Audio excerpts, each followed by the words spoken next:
How's it going, guys? Bring Your Platoon here, and welcome back to another great game in World of Tanks Xbox One Edition. Today I'm going to be in the Tier 10 Russian heavy tank, the Object 277. So, getting right into this, I already went over the armor statistics and the gun stats of the tank, so I won't be going over that. I will, however, be re-mentioning the gun. I don't know why I thought it did more alpha damage than the IS-7 and the other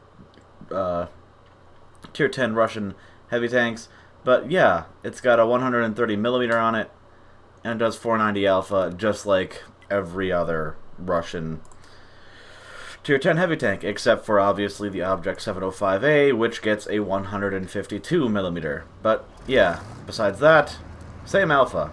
But it is more accurate than the other ones, though. I can't say that much. Not by a lot, but it is. So take that for what it's worth. But yeah, it's got more pen than the other heavy tanks as well, especially the 705A.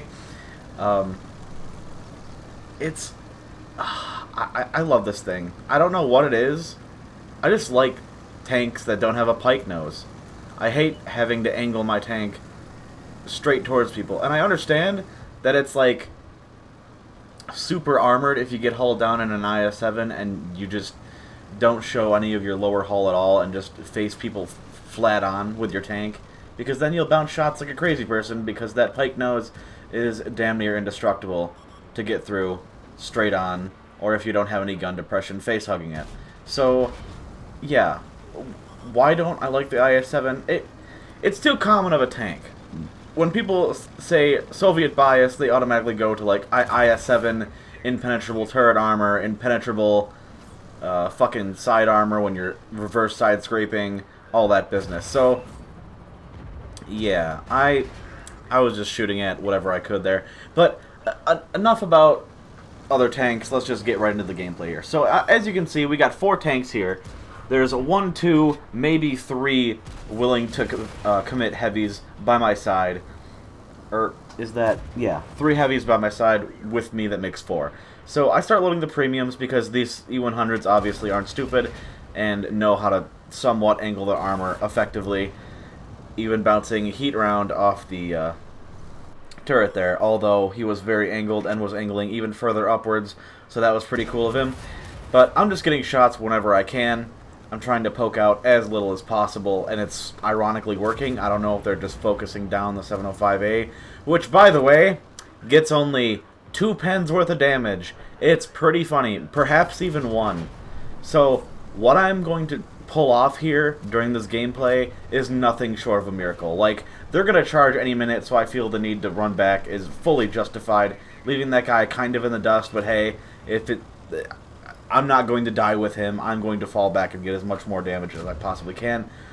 We've got a few people sniping in the back too, helping us out a little bit, but the 705A is in deep, and I just feel like I can shoot through his upper plate, which I do, or I might have even pierced the lower plate there with heat, but I couldn't really tell what I penned there. I was just glad that I penned regardless. So once again, another easy shot on the lower plate. Bam, heat, I'm going to go right through. And the only reason I'm shooting heat now is because with the 705A on the enemy team facing a little bit downwards, I'm facing on top of him. I could probably overmatch his roof with the caliber gun that I have on his on the roof of his chassis.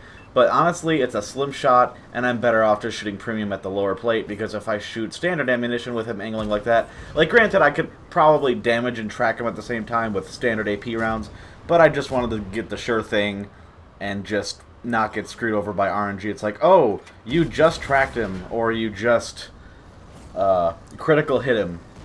So I didn't want none of that bullshit, and they shoot out my optics for whatever reason. I think they're trying to pen my hatch, which is pretty funny considering I'm giving them the entirety of my lower plate. But whatever, let them be. And I get another free shot into the E100 there. I will say I was very lucky there, because I hit right on the edge and very easily could have ricocheted or just have been absorbed for 0 damage. But yeah, like, if these guys had any brains whatsoever, they could have charged that 705A a lot sooner. Also, this AMX 5120, not the smartest cookie in the bunch as well. I don't know how I take no damage going back here, but I'll take it. Whatever.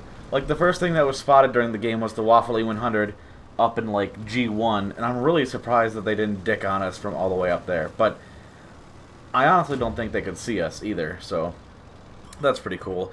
And I don't really have time to do a complete turnaround here, so I'm just going to reverse side scrape against these guys, and I absorb one of their shots by using my Russian Spaced Armor.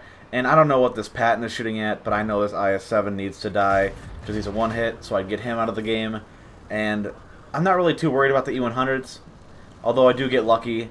Well, this entire thing is a basically luck engagement, because they could have very easily steamrolled me at any point in that engagement when they were all grouped up like that. But yeah, this Patton keeps giving me free side shots. I finally load back into my AP rounds to put a few into him, but I know as soon as I start getting pushed by these... I don't know why I didn't just go over to the left corner and poke. I probably could have gotten one more easy shot into this guy by doing that, but instead I decided to go to the right.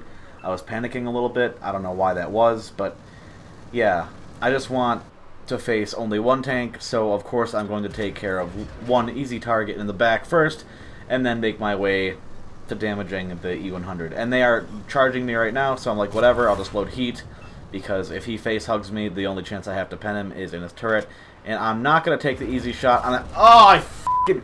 That would have been game-changing there. I don't know why I shot there. I probably should have just put a shot into the E100, but I wanted to save it for that Type 5 Heavy, because I knew that if I didn't kill him, then there was a very good chance that I could get bipped on by both of them, and I'm just accepting my fate right here. But luckily, the Ram doesn't kill me because he wasn't going full speed, and he can't hit me. His gun cannot overmatch the roof in my turret, nor can he manage to get a shot into my hatch, because I kept moving my turret left and right and back and forth, and so on and so forth. So that was a great result. I was especially surprised that I even survived it, but yeah, I had like 20 HP left, so pretty damn lucky. So with that, we got in around 8,700, I'm just going to round it to 8,800 combined damage. But yeah, that base damage is pretty great. It's the best I've done on this tank so far, and honestly, I wouldn't be surprised if I get a 10k damage game in this thing in the near future, just because of how retarded the turret armor is once you're hull down, much like any other Russian heavy tank. But yeah, it can side scrape surprisingly well, although people can still overmatch the roof of your ass end of Chaffee because it is only 17 millimeters thick. And this is just me giving honest advice to the Object 705A, but like, look at him. He got one pen worth of damage in that entire engagement versus like 4 enemy tanks. And I understand that the heat of the Object 705A isn't that great in penetration. It's like 310 millimeters of effective penetration on average. And if he got shit RNG rolls, then there's really nothing he can do about that. But like, come on. You fired 7 times and penned once? What were you aiming at? And if you kept bouncing in the same shot, why not try shooting something else? Like, I don't know, the lower plate of the Type 5 Heavy, or even the turret? I don't know. Or the hatch? I mean, I know you could pen the hatch with heat, no problem. 310 millimeters of penetration? Like, I know the accuracy is bad too. But that's enough. Game's over. Hope you guys enjoyed the gameplay. Thank you for watching, as always, and I'll catch you next time.